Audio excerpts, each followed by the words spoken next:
Alright, well, here's our situation for the day. Zach and I got off of work at 1 o'clock this afternoon, and we decided to make the trek down to West Bend, which is about an hour and a half from where we work, to stop in and say hi to Doug at Horny Buckseat and the guys, a couple of guys that are at Deer Fest. And so we stayed there for like 2 hours. And then Zach had this grand old idea that he wanted to remind me we have this fishing trip to go film this weekend. And we punched it in the GPS and it's 5 hours away. So right now it is going on 6 o'clock and we're about 40 minutes into this 5-hour drive. So we're gonna sit back and relax, I guess, and enjoy this beautiful day that we have. And oh yeah, we're going fishing and we have to go film. So we're gonna go give this a shot, see what happens. Hopefully it's a fun weekend. We got in contact with this guy. He's a walleye guide on Chippewa Flowage up in northern Wisconsin. So we're headed up that way. We're gonna do a little fishing this weekend and have some fun. So.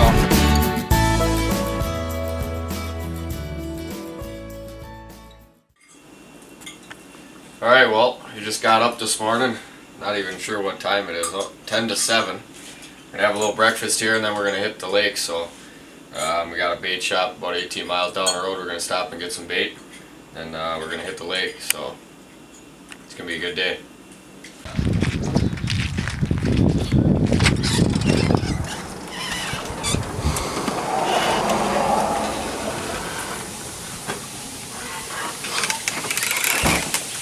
Good morning. You guys are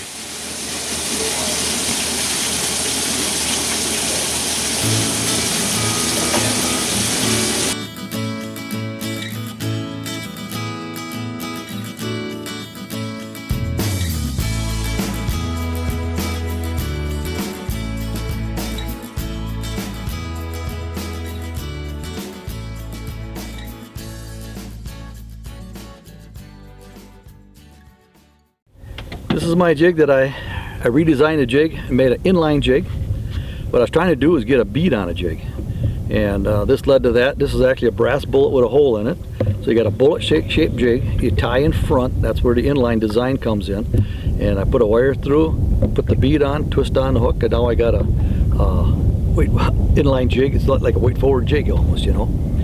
It snags up a lot less because of the shape of the bullet shape. And then the hook is way back here, so when you come up to a snag, and that hook right here, if you take a look, it flexes. The jig head flexes from the hook. So you can pull it out of a lot of snags. Not everyone, we're gonna lose a few because the Chippewa Flowage is loaded with wood.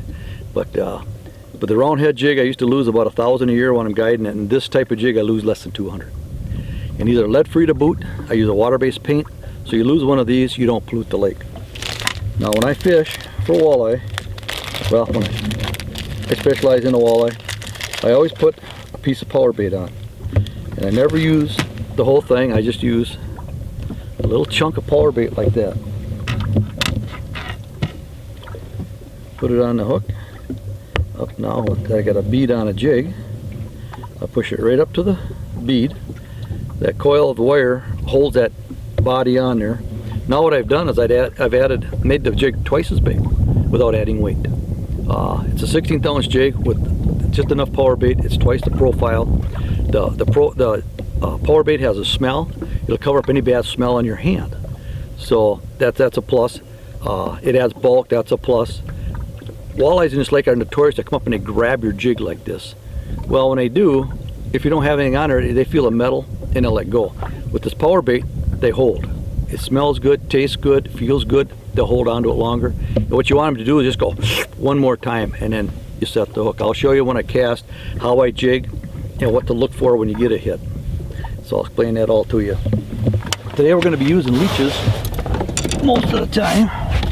I do have minnows and I do have crawlers, so we'll be experimenting a little bit if the leeches don't produce.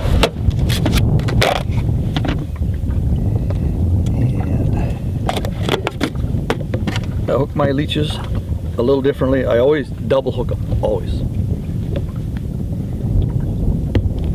And they are slimy little buggers. I hook them right under the sucker. Then I turn the hook him in the back, about halfway down. Now, and I like it when they curl up, but when he hits that warm water, he'll just spread out and go nuts a little bit here. Okay.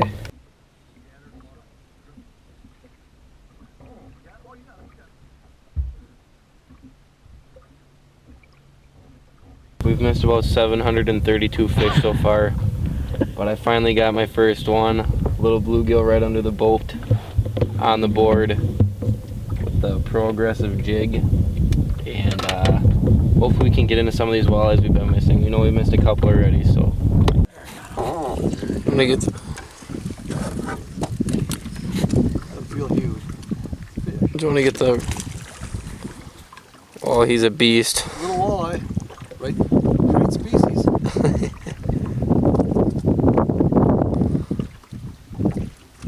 Awesome. But he hit like he was supposed to.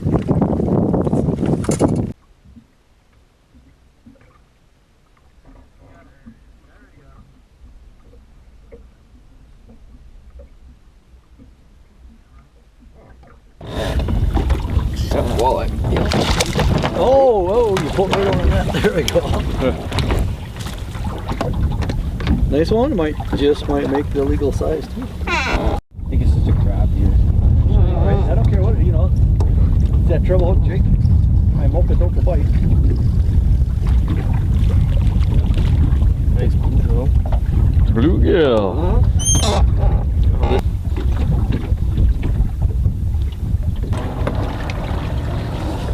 That's It's a muskie, I think. no way. Big northern. Big northern? Yep. Okay. How big? 30 or so. No That's way. at least 30. Yeah, there he is. Hey, going under the boat again.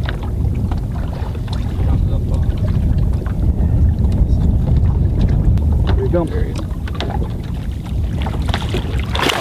No. Try to go in front of him this time. That's a big northern. Yeah, he's Coming up there he again. is. He's getting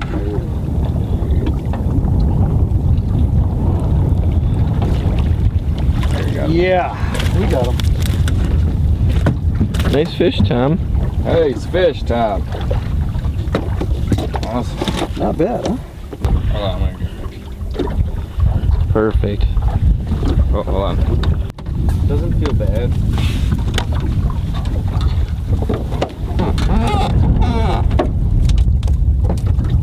You're gonna have to bring him over to me. Okay, there you go. There you go. What the heck? It's a bluegill. Oh, jeez. They fight good. Oh. Well, that was worth the net job, huh, Zach? Got a little excited. It's first fish in a while. I forgot what they feel like. I think it's not bluegill. It's coming in way too easy. Oh no, small walleye. Ooh, that's got some cool color to it though. I don't catch many fish, so I don't get to be in front of the camera then. Oh, there you go. Another nice bluegill. Can't catch a walleye, but I can barely catch bluegill.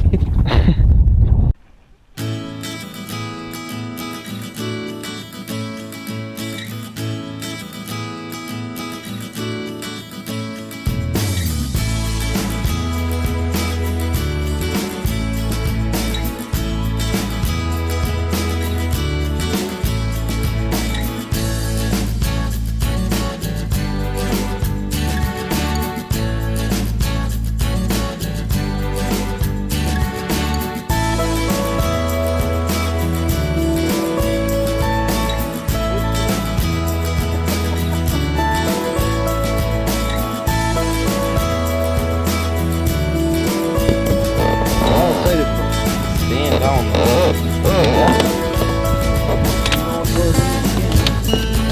Oh yeah. That's a keeper, I'll bet. Yeah. It's about 16 inch fish.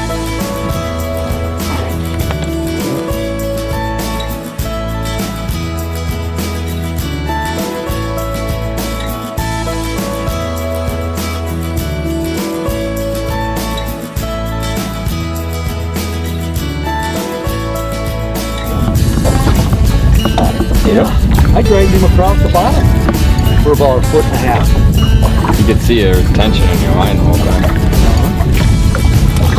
Oh! But the Walleye. Talk about your... There you go. You got my line there.